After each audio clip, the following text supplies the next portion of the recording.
Hello and welcome to the Ratnest podcast, season 2 with Papa Focaccia. Papa Focaccia! Woo! What's up, man? Hi, how are you? Good. How are you doing? Doing well. Living. Yeah. That Focaccia bread, though, bro. Yeah. I'm happy you guys have tried it. Wait. You haven't. Let's jump right into it.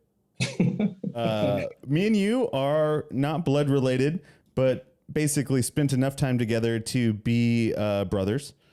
We Why don't we just kind of open with that weird story on how we did come to find that we are related through marriage.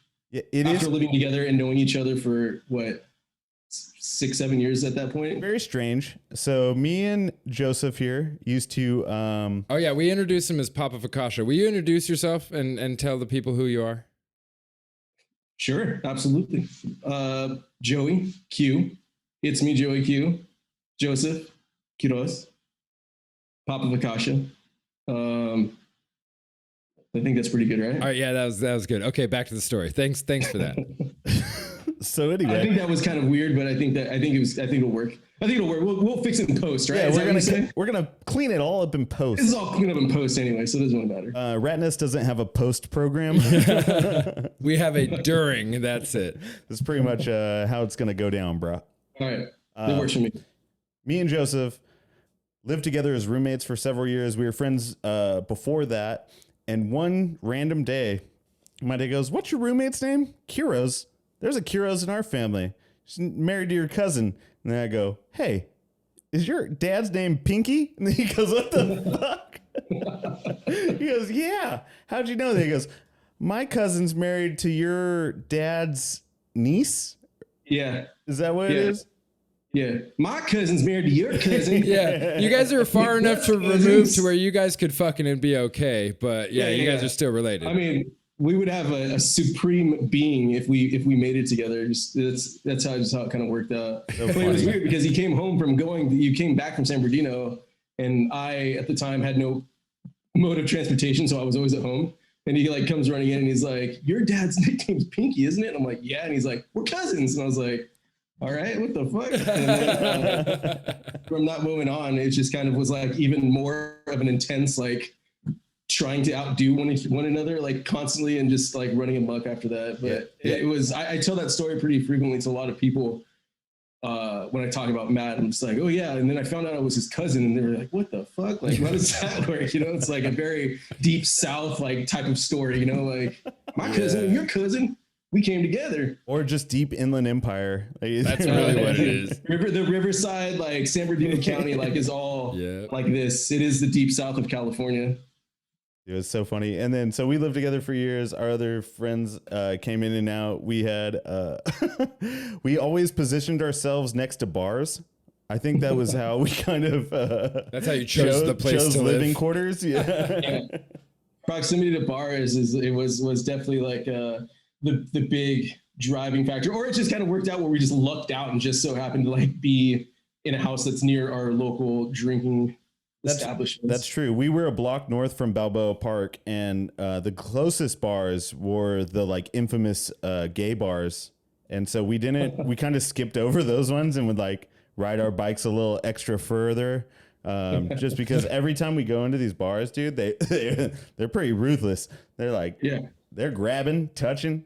Oh, you're new here. Yeah. It's fresh meat, baby. Fresh fish. It was real.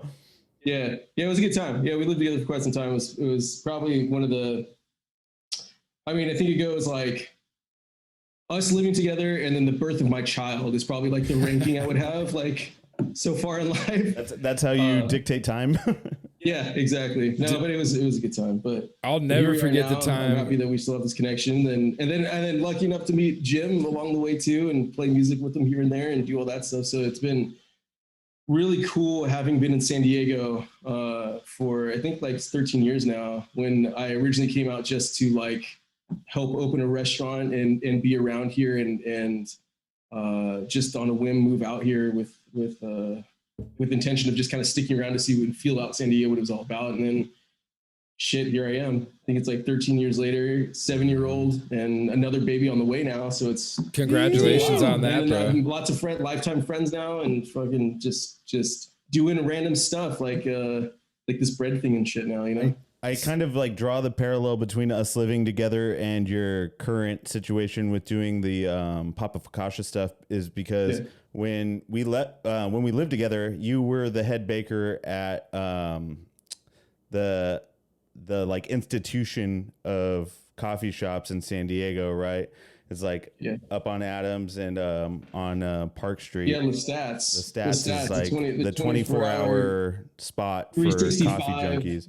So exactly, yeah. I remember one time when we got into a little bit of trouble, we were getting it was like a gate, like a side gate that someone had left out for a week, and it was sweet, just painted primed white boards, and me and Joey were like, we're gonna go get this thing and paint it. And when the cops rolled on us as we were rolling a door in a shopping cart down the street, and they got, you know, pretty upset, I guess. They called for reinforcements. We were on the curb, right? There's a lot to this story, but there's a lot more to it. It involves a helicopter and us having to show our hands that we already had tons of paint on it from us painting throughout the day and that night too. But then it comes down to me dropping the name of me working at this coffee shop for a few years already. And the officer I told at the time, oh yeah, I work here. They're like, hey, Jimmy, this is the guy who does the cheesecakes at the place that you like. You like those cheesecakes over Lestat's, don't you, Jimmy? Yeah, that guy. I love those things. And it just kind of worked out where we like walked away with the door. Wow. They're like, leave the shopping cart here. Just, you could take the door. Just leave the shopping cart. Yeah. That is yet another small taste of the big piece of the pie that we fucking had, you know, we had gotten into or living together too. But so it worked out. Yeah, that was like kind of like one of the first things where I kind of started to see as working like the pastry or restaurant pastry side of restaurants or like establishments that the like creativity aspect of like art and like what I like to be into just in my normal like personal life really was able to like start to really play into a career that I just didn't really put that all together at first. Like when I first started getting into wanting to do pastries and do that, which I had done for at that point, I think like 12 or 13 years, just to kind of preface everything. I had gone to culinary school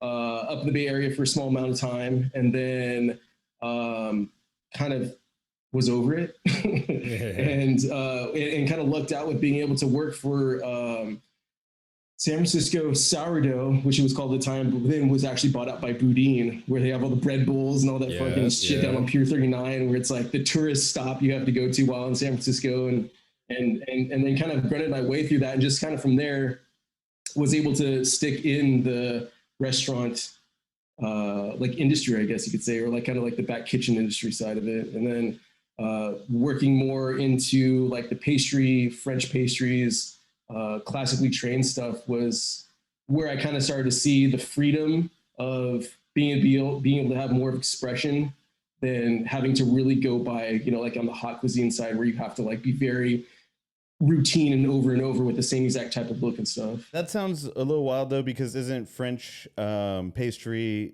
very much routine and over in the same thing like every day? Like, where did you find that freedom in that like super disciplined way of pastries?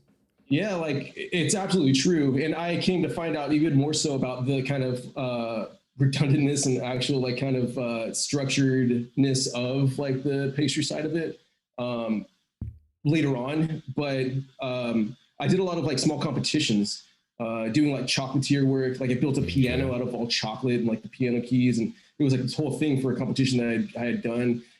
So then I kind of started seeing like the different type of like little subcategories of pastry work, and also kind of the, like just different options you could have by doing it. I mean, when you think of a chocolatier, you think of a guy who like has like a sideways hat and a long mustache, and like I kind of fit the bill a little bit of that. But like that's a whole thing of it. And then there's a whole side that is like candy work, where it's like you know piped blown candy, sugar, like people make crazy structures of it. And then there's another part that does like, there's competitions that are just for like different types of different plate work. And there's just crazy stuff that was just happening. And it just kind of worked out where at the time where I had gone back to school and I got to San Diego to kind of learn more of the bread aspect side of it. And also just kind of to see what this culinary school had to offer. It was like this explosion in San Diego where things just started kind of happening, you know, like I think that year, that fucking thing, the what's that called? Cronut, the croissant donut came out and it was a huge fucking thing happening. They were delicious, bro. People started making like macaroons, which were like kind of old school French pastry stuff. And they started making crazy like pictures with them and shit. And like, so I kind of started seeing things happen that direction. I'm like, okay, like things are about to change a little bit here. And I kind of want to stick with this side of it. And so that's where I kind of started to see it. I was like, okay, something's about to pop here. And within the next 2 years, shit started exploding. You know, for San Diego itself, it wasn't really a big hub of like culinary expression, or a lot of people drew themselves to San Diego for the culinary aspect of it. They were going to Vegas or New York or San Francisco. But then San Diego started to put themselves on the map a little bit, and you started seeing people come in, you know, work at these kind of, kind of like specialty type restaurants. I mean, like all of the mixology stuff at that time was happening. Like what are those called? Like the bartender. What was that side? What's that called again? Right. Yeah. Like the mixology. Like yeah. If you want to call it like. All that started happening at the same time too. You know, the people with like, you know, again, long mustaches, like shaking shit all crazy and doing all the shit, you know, like that was happening right then too. And so those two things went hand in hand, because at that point people were coming for show of stuff, you know? And then you have a couple of restaurants like that kind of put the little neighborhoods on the maps. I mean, you have all the stuff on Convoy. That's all the very Asian driven, like mom and pop shops that do the same thing for the generations. It's amazing. And then you had places like in North Park, like Urban Solace. That was one of the first like really culinary driven restaurants in like an area that was like college kids. Yeah, I kind of lucked out in being able to work in the downtown area where people were coming in and buying these old structures and changing them into like really cool restaurants. And like Seersucker was one of them that was cool. It was like Brian Malarkey, who was one of the top chefs. He came in and opened one down there. I was able to work there and help out there. And then there was the other side of it, Mr. A's. You know, Mr. A's is kind of like the institute of old school 60s. Right. Like just salt and pepper steaks served 18 stories still high. Making like Caesar salads at the table, like type of stuff like that, you know. And so I saw that side of it too. But you know, there was a lot of changes happening in the downtown area. And then, you know, with that, the breweries started having their own small plates happening too. And with that, they were bringing in a lot of the pastry stuff to do morning pastries, or, you know, like the Sunday brunch pastry stuff, or doing small plate pastry stuff for like, you know, chocolate stuff for pairing with beers and shit like that. So it's been cool, you know, going back to school, getting a little bit more information, a little bit further into it, and then seeing all this stuff starting to explode. So I kind of was able to like float along with that, you know. So how'd you get into Focaccia specifically? Like, did you get a bitch and we're ready to go with your sourdough or what? Kind of. I mean, I'm one of those lucky few that worked for Mr. Jeff Bezos. So the lucky few million. He allowed me to have a quick 15, and during that period took me up of time, in the spaceship. He said, he's like, I'll be back. I'm watching you. So it just really what it came down to is working in corporate America tends to not be the most awesome thing to do. Weird that's how where that my position works, right? started going into. Yeah. And so at that point, I had taken a trip up to San Francisco just to cruise up there and see what was going on, and been up there in quite a few years. And I had seen a local just shop, a little bakery that was just like, it was a tiny little spot that we were just walking by, and I think it was in Ocean Beach, over towards the Inner Sunset, which is like on the other side towards the beach, and walked past it, saw something in the window, and walked back, and I saw that they had like just different types of focaccia. I was like, shit, I want to try this, and picked one up, and I was like eating it, and I'm like, this is fucking simple, like fantastic, super tasteful, and I was just like, I can do this shit, you know? Mm-hmm. Just to clarify, did you mean like North Beach? No, North Beach is where Golden Boy is. So that's over towards like the pier. Okay, so there is an Ocean Beach in San Francisco. I'm thinking of San Diego.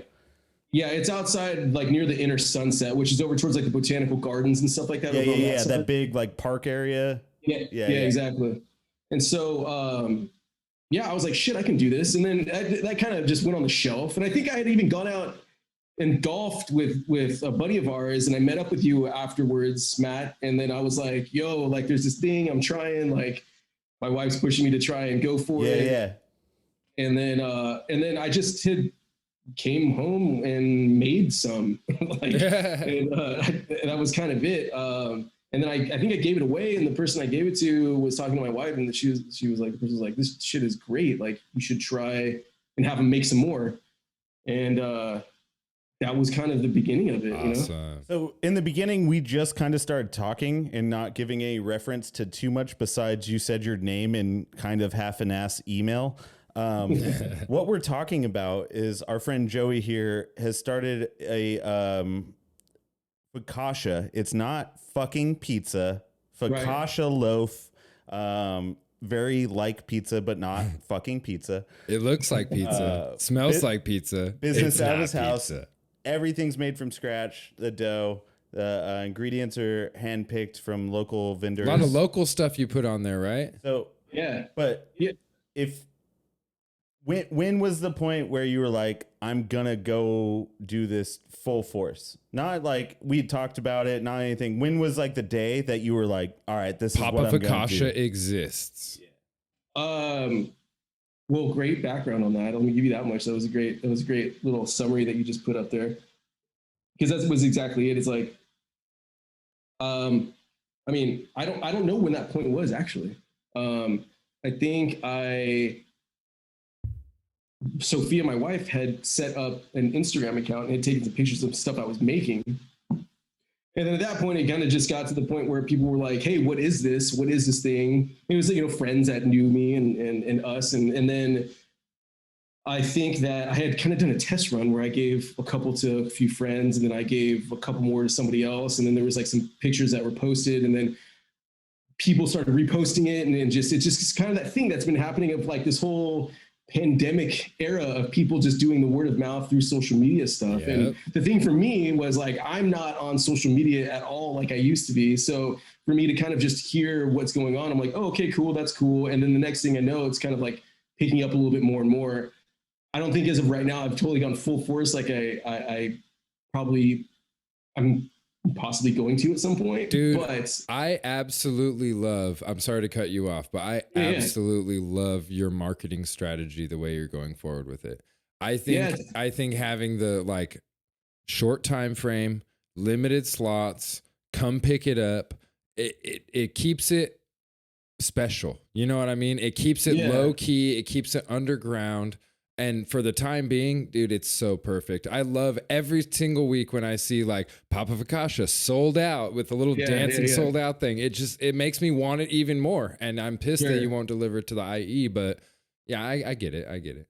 No, I appreciate that. I do appreciate that. It's, I think that I've just been kind of a little bit lucky so far. I don't want to put anything on me being like, oh, this is going to happen for me. This is going to be something big. But, like for what it is right now, like it's pretty cool. Like it's pretty cool. And I appreciate that. It's been fun being able to, well, like, so I can explain what we're doing with the menu is we'll take old kind of iconic records and redo them into like a menu. So, we did David Bowie this week.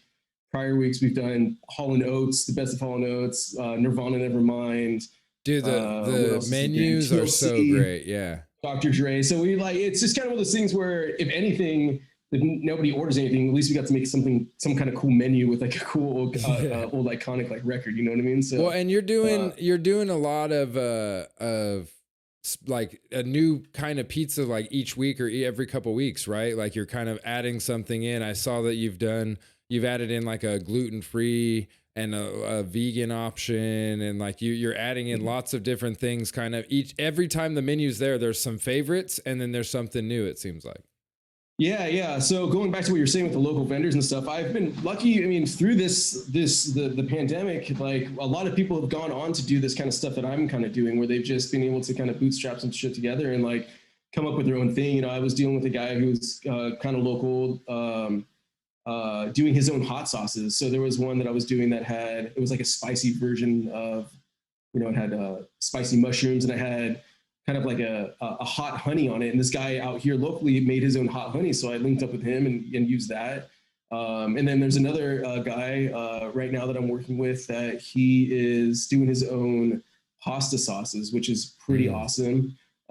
He does the same kind of thing with me out of his home, just puts up Google Forms, and he's able to get pretty good sales with that. So it's cool to be able to incorporate that with everybody. Are they out on the market? Are they selling their stuff to the public? Can you shout them out? Give them a little. Yeah.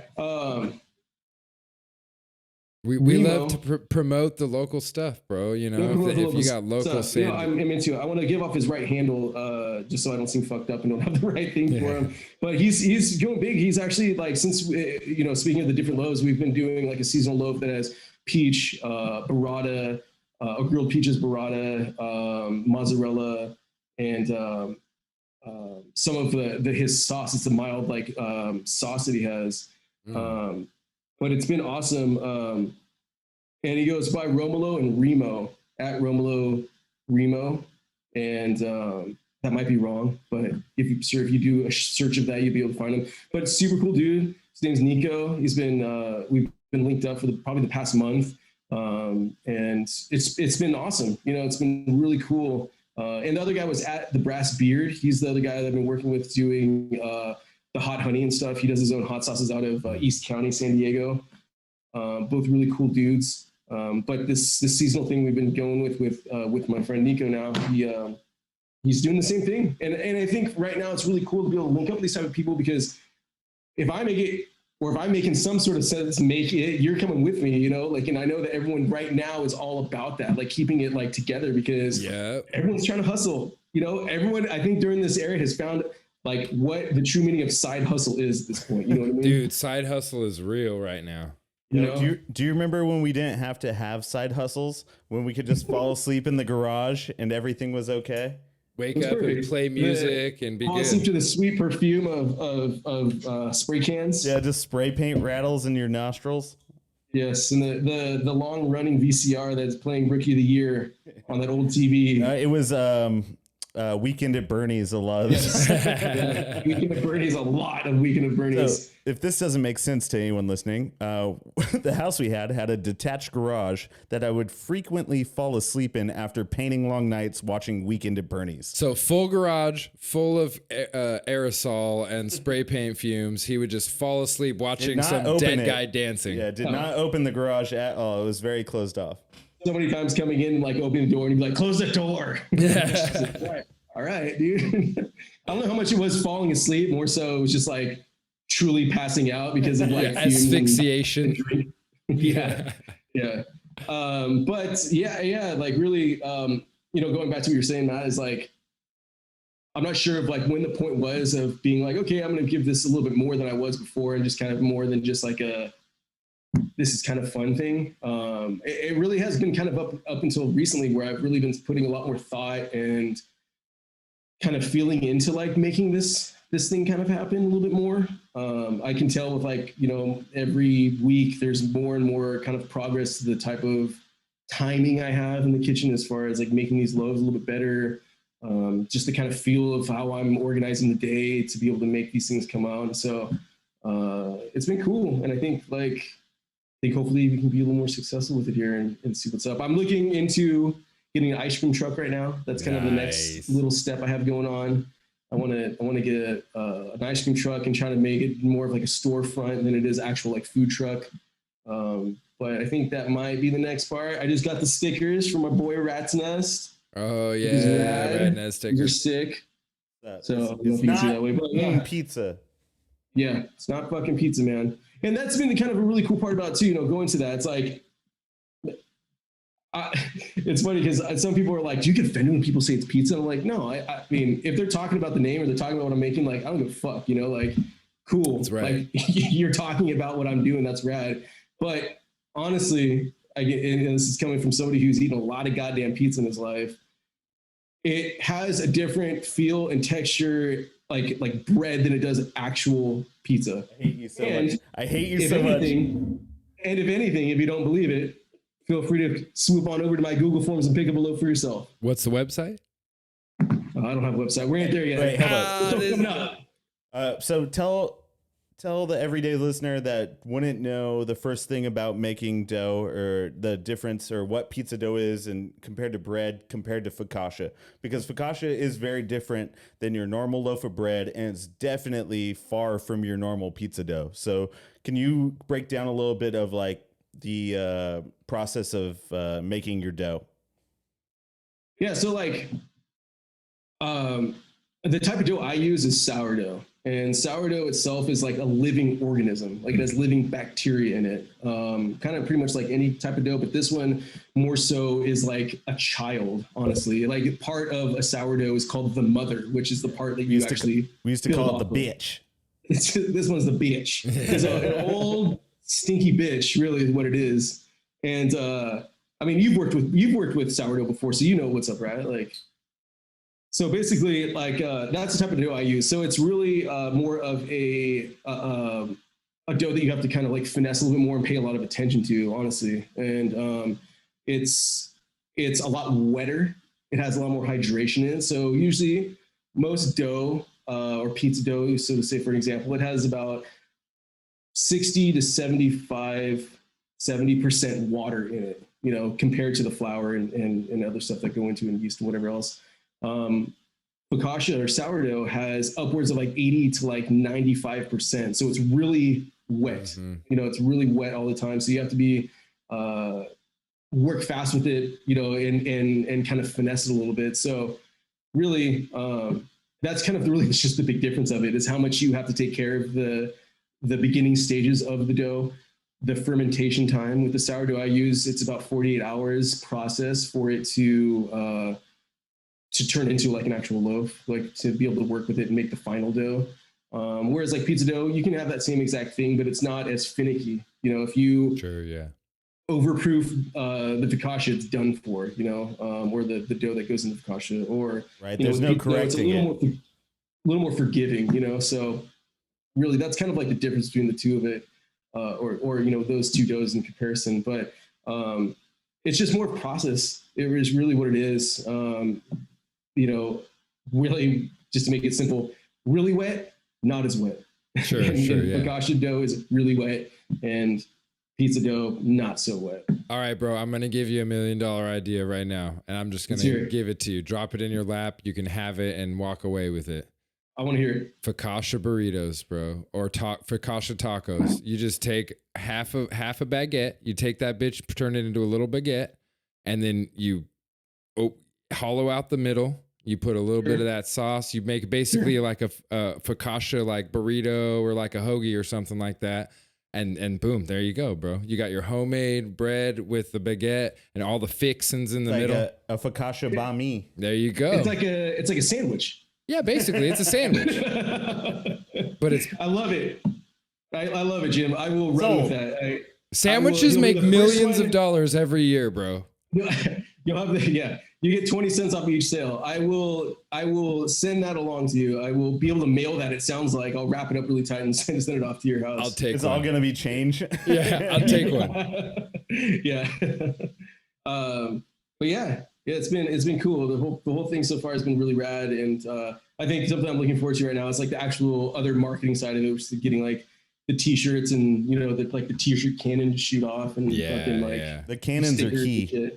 No, bro, I've been loving watching the growth that you're doing just through social media and like keeping up with you as much as I can. Like I said before, the way you're marketing yourself and the way that you're pitching it, and I love it. It's kind of fresh. It's a brand new way of marketing, taking advantage of the social media platforms and taking advantage of the online. You're not having to spend any money on advertising, and they're coming to you for it. Like, I absolutely love it. And as far as the food goes, I only know just because your tastes are good. I was going to call you a fat guy, but your tastes are good. And I know that shit probably tastes amazing.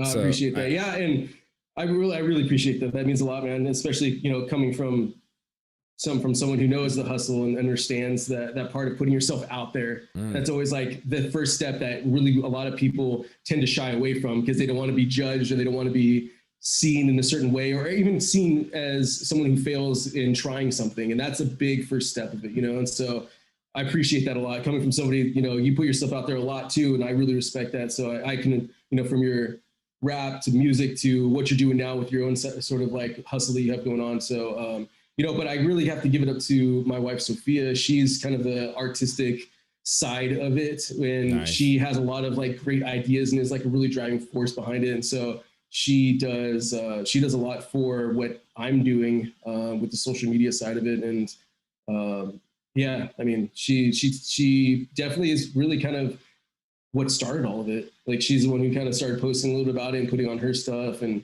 she, as you guys know, she's an artist herself, and she has fucking amazing art. And so she just already has that kind of like marketing intuition about herself. So it's really been a huge help. She's been a huge help. Good thing I nabbed that one. Nabbed that one, huh? Yeah, say, how was it going from being an artist to marrying a far superior artist? Yeah, it's pretty shitty.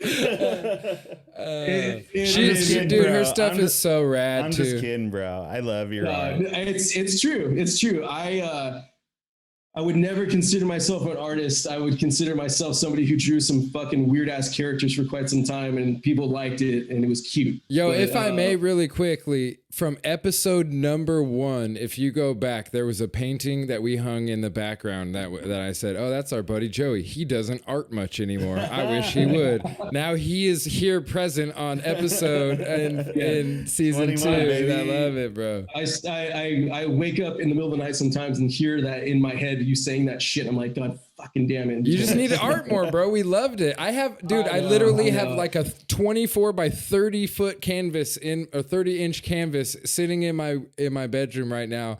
That my ex-chick used to call it Trump. She was like, I hate Trump staring at us all the time. It's very Trump-esque, the hair. The swoop, yeah. Going back to the story with finding that gate, I think that entire gate I smashed on. I had drawn this huge guy on it and sprayed this guy on it. I just asked Daniel last time we were together where that gate went, and he was like, I don't know, man. Like, I lost it between houses, basically. Yeah. It got left somewhere or something.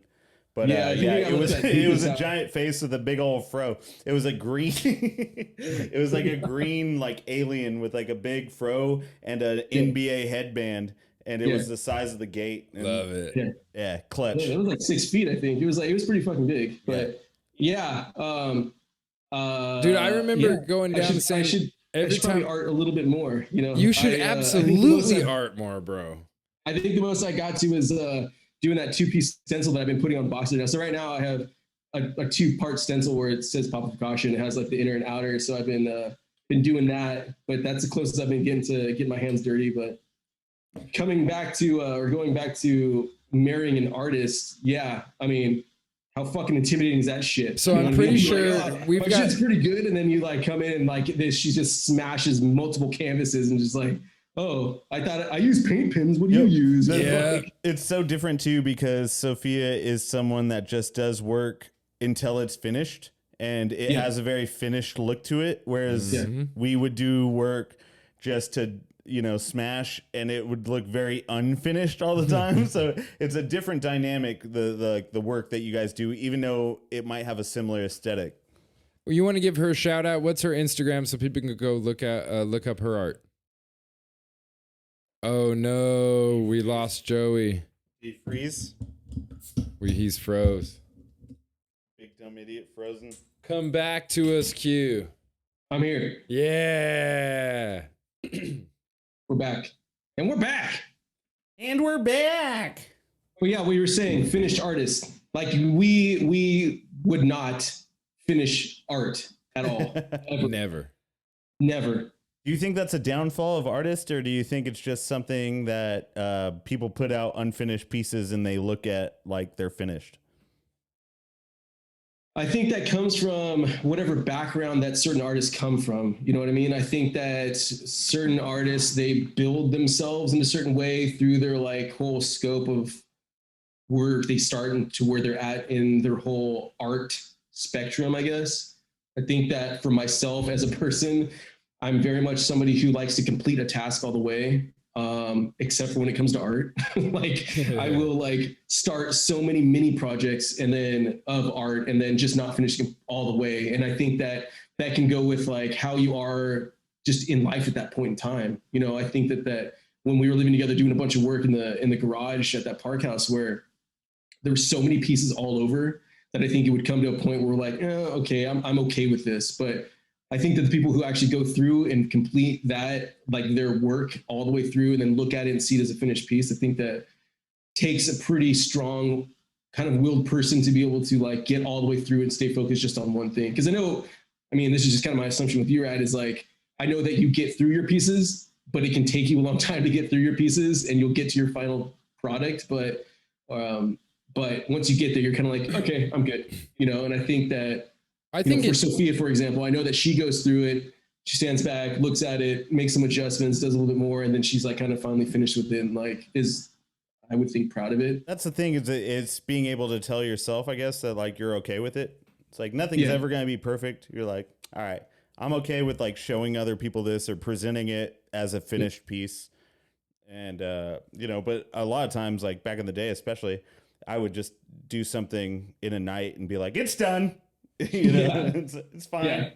Yeah. And I think that kind of draws back to what we were saying earlier, where that's the hindrance that people have at times to be able to put themselves out there, to be able to continue on and take that first step to putting themselves out there in any kind of aspect, whether it be, with what I'm doing, Jim's doing, you're doing, whatever the case, or any person's doing with anything, to be able to either start a little hustle or just be confident enough in kind of what they're doing and be okay with having either it be exposed to something that's pretty cool or people connect with, or even just failing, and I think that's kind of goes hand in hand with a lot of stuff in life. But, I think for me as art, I just kind of like, no, fuck, that's good enough. Like I'm good. I come from the same mentality as you. Like it's on the side now.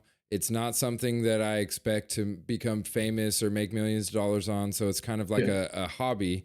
And I think that affects the piece a lot more than us as the artist gives it credit for. If we have, if there's a show and you need 6 pieces for a show and you need to create 4, like you're going to bust those out and be like, okay, start to finish. And you're going to call that one done and you're going to move on to the next one. But when it's a hobby and it's just kind of on the side, you get to work on it when you want, you get to do whatever. There's not really an end of the process or really even a goal for it. It's let's see where it ends up. And the truth is, it could continue forever. You could forever just paint over and paint over and paint over and turn it into whatever you want. But as the artist, it's our job to say, done, finished, like completed. And now this is what I'm offering you. And if you don't like it or you want to judge it and tell me I should have done this or should have done that, like, fuck you. This is what I offered you. And now it's making you look at it and judge it and think it in a way that you wouldn't have thought if it was done exactly the way that you wanted or exactly the way that it's supposed to be done, Sure. Yeah. And I think that, I mean, you're absolutely right. I think that is what it is. And I think that the people who are most overly confident with being able to put things in people's faces and be okay with whatever it is, whether it be music, art, fucking food, or whatever it may be, they are the people who tend to be the most successful at times with certain things. But again, it just kind of goes back to how confident you are with being able to put yourself out there and be cool with whatever the fuck comes back to you. You know what I mean?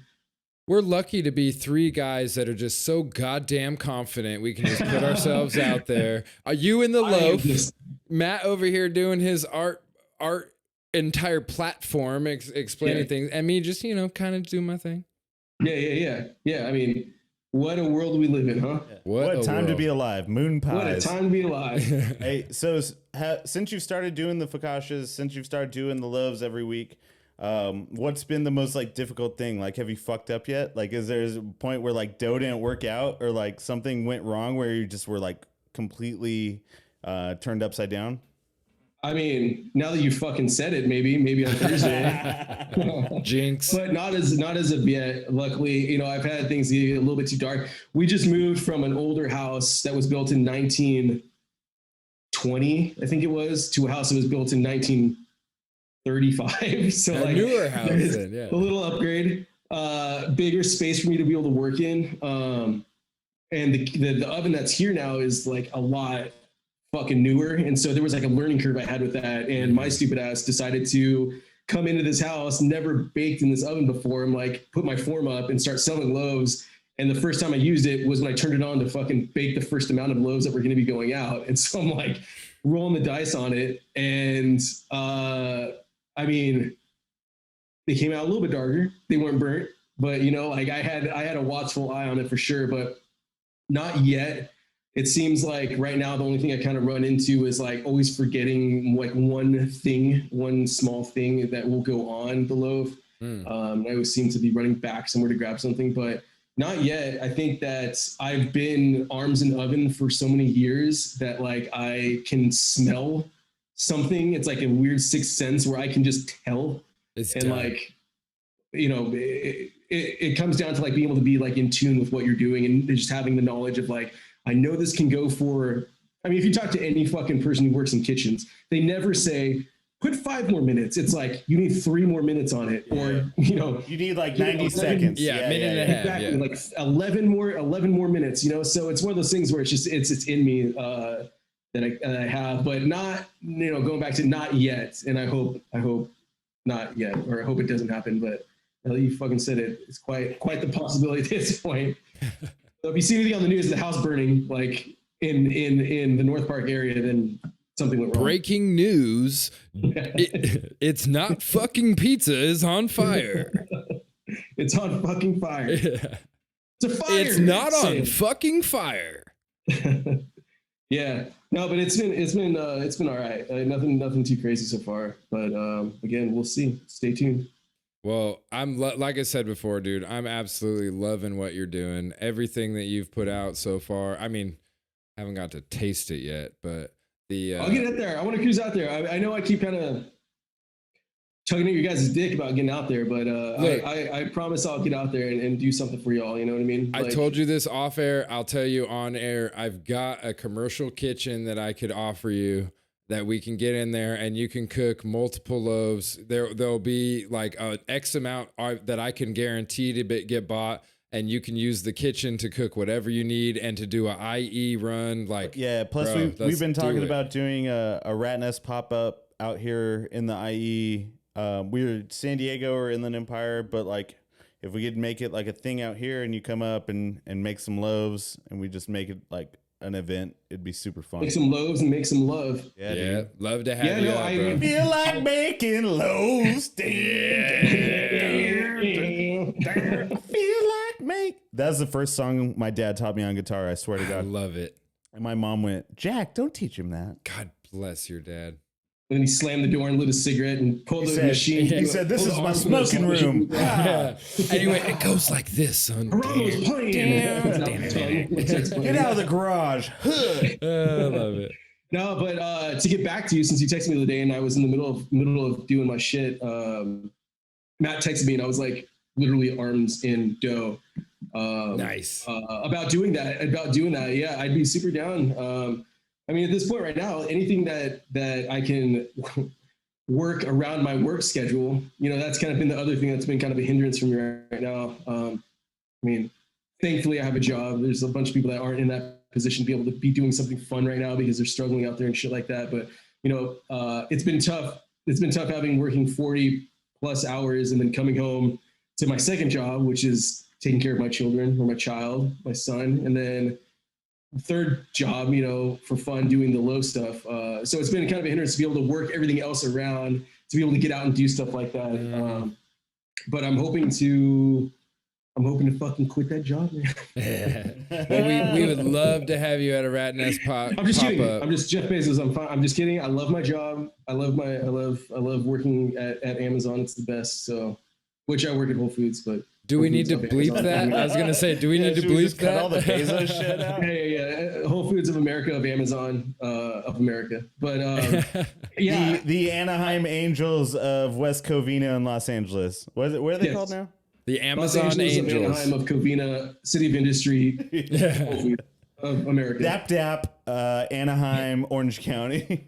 Yeah. Hey, well, I want to go on record right now and say I would like you to art again. And the first piece that you do when you get back to putting some paint on some canvas, I would like you to send it to me. So just saying that.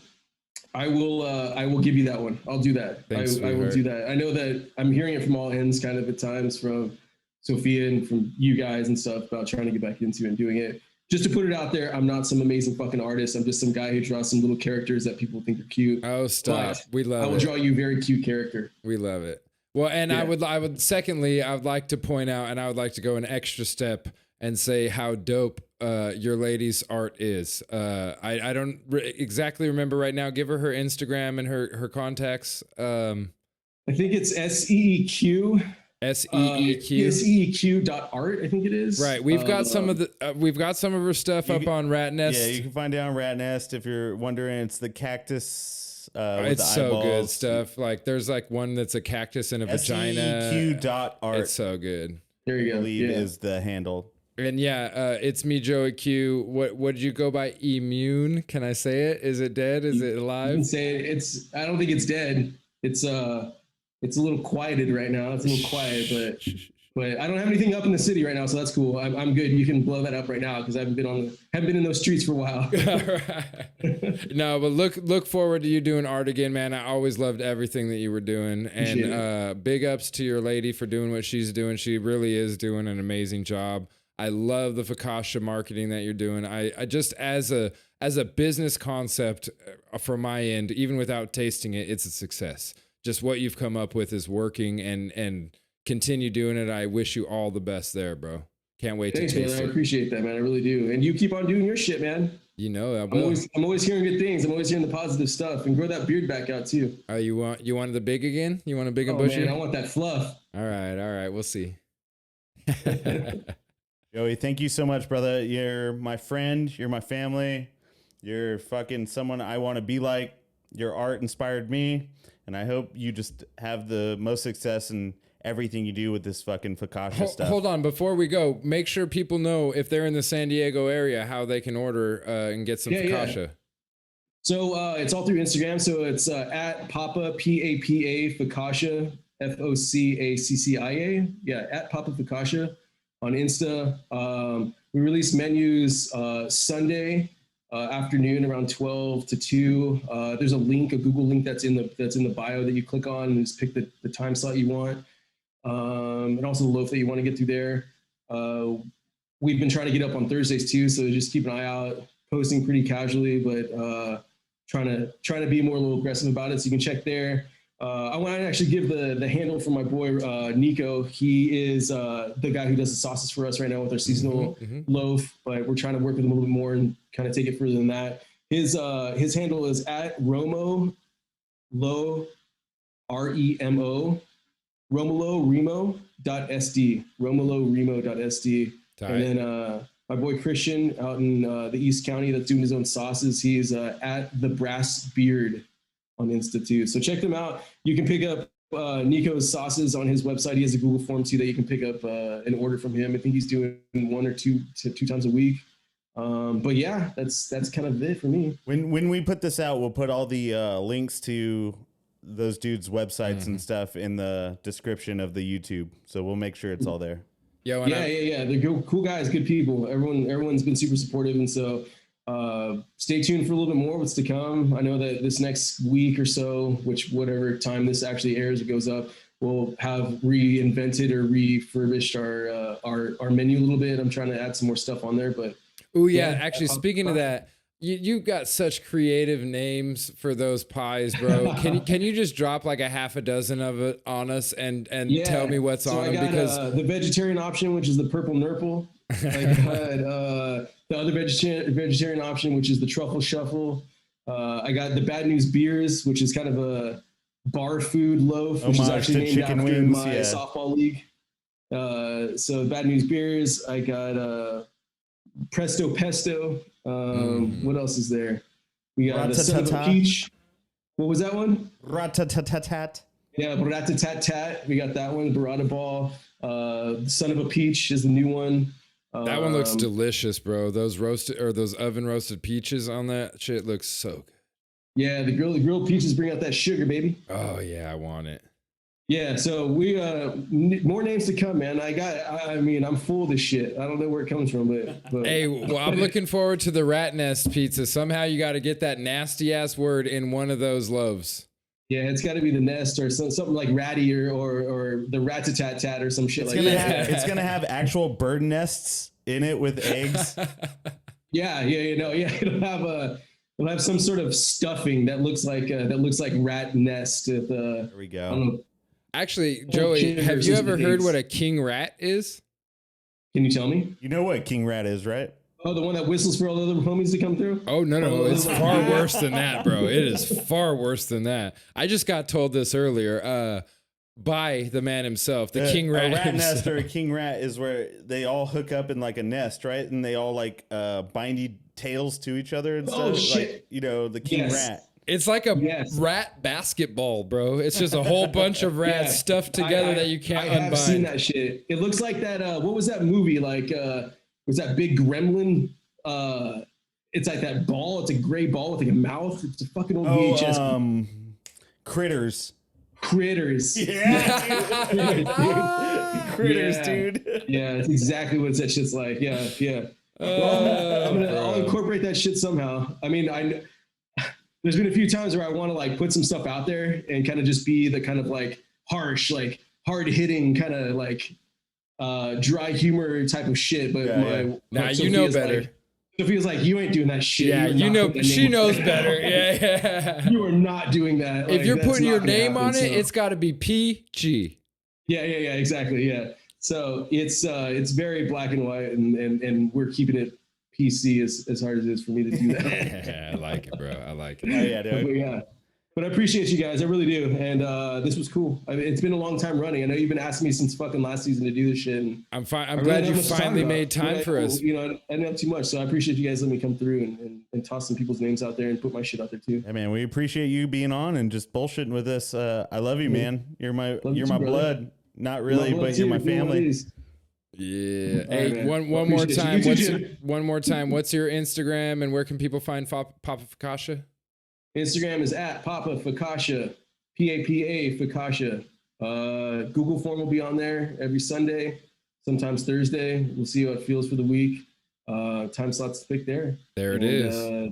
Look see what happens next. Look out for pop-ups when Ratnest is in San Diego. Yep. We'll keep you posted. Great seeing you, Joey, dude. It was an honor having you on, brother. Take care of yourself. Love you, Jim. Love you, Ratty.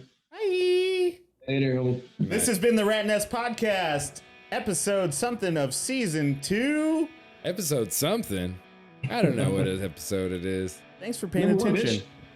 We'll catch you every week at Ratnest Podcast on YouTube, Spotify, Google, and all the other platforms where you get your podcasts. Well, we got to do one of the what is it? The little thumbnail. That's good. That's good. Yeah. We'll cut that in. All right, later, brother. Later, bro.